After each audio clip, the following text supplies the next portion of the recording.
Bismillahirrahmanirrahim. Assalamualaikum warahmatullahi wabarakatuh. Baik, penanya yang dimuliakan Allah Subhanahu wa taala menjawab pertanyaan tentang apakah darah nyamuk itu jika menyentuh kepada badan kita apakah bisa membatalkan wudhu. Baik, najis tidak menjadikan batal wudhu, ya. Najis tidak menjadikan batal wudhu. Jika kita terkena najis maka tidak bisa membatalkan wudhu, karena tidak ada dalam hal yang membatalkan wudhu itu adalah terkena najis, ya kan? Baik, hal-hal yang membatalkan wudhu itu ada 4. Sesuatu yang membatalkan wudhu itu ada 4. Yang pertama adalah, singkat saja, yang pertama adalah itu sesuatu yang keluar dari 2 jalan. Segala sesuatu yang keluar dari 2 jalan itu adalah najis dan juga membatalkan wudhu. Membatalkan wudhu, ya kan?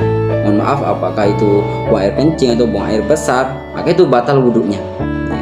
Kecuali keluar air mani, karena keluarnya air mani seseorang itu mewajibkan mandi besar, ya.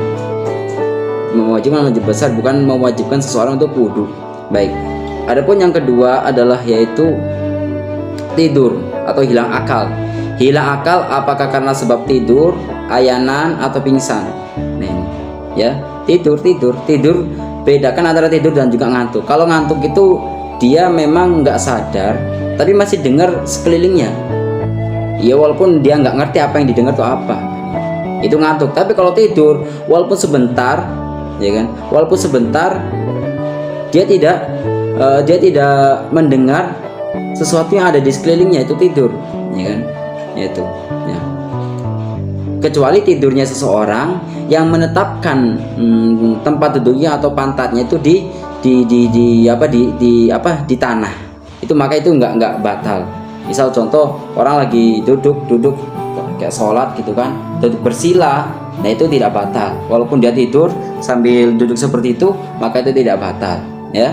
Akan tapi kalau dia duduknya terlentang, kan, atau berbaring, atau tidurnya berdiri, maka itu jelas membatalkan wudhu. Kemudian yang ketiga adalah yaitu, mohon maaf, menyentuh kemaluan.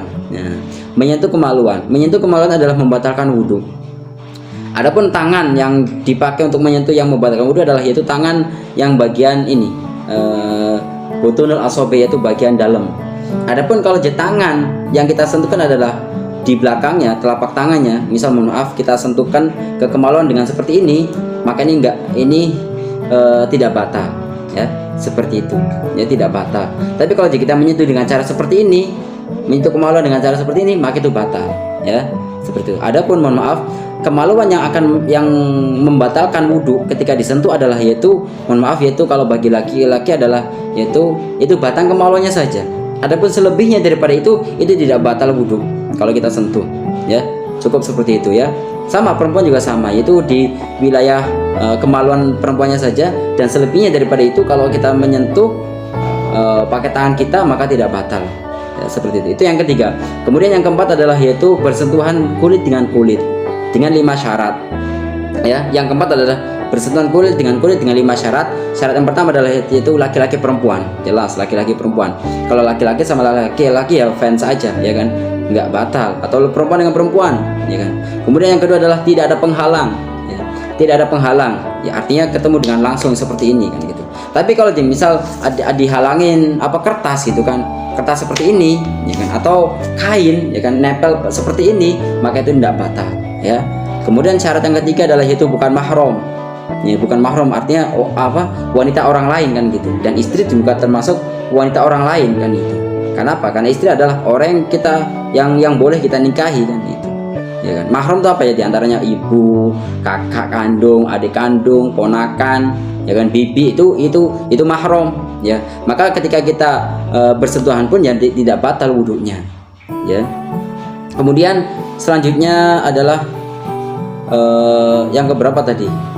Yang keempat, ya. Yang keempat adalah yaitu sama-sama dewasa, ya kan. Sama-sama dewasa artinya apa? Yang bisa membangkitkan syahwat. Mohon maaf, ketika seseorang masih anak kecil yang belum bisa membangkitkan syahwat, maka bisa kita menyentuh pun tidak masalah, gitu kan. Menyentuh anak kecil perempuan yang masih kecil itu tidak masalah kita menyentuhnya, ya kan. Tapi kalau dia sudah besar, sudah sampai batas syahwat, yang sekiranya kalau orang tuh kalau kita menyentuh ke dia itu akan secara normal itu akan bangkit syahwat, maka kita menyentuh wanita tersebut adalah batal, menjadikan batal wudhunya, yaitu ya. Kemudian syarat yang terakhir, apa yang belum tuh? Tadi yang pertama laki-laki perempuan, terus kemudian apa? Tidak ada penghalang, bukan mahram, terus sama-sama dewasa. Yang kelima adalah yang disentuh adalah kulit dengan kulit. Nah, tapi kalau yang disentuh adalah gigi, ya kan, rambut atau kuku, maka itu tidak membatalkan wudhu. Jadi yang membatalkan wudhu adalah 4. Selebihnya daripada itu nggak batal wudhu. Apakah kita terkena najis anjing, terkena darah, nyamuk, maka kalau kita terkena najis cukup dihilangkan dengan air, dikucurkan dengan air, setelah itu selesai dan tidak usah wudhu kembali. Kenapa? Karena itu tidak membatalkan wudhu. Wallahu a'lam bishawab.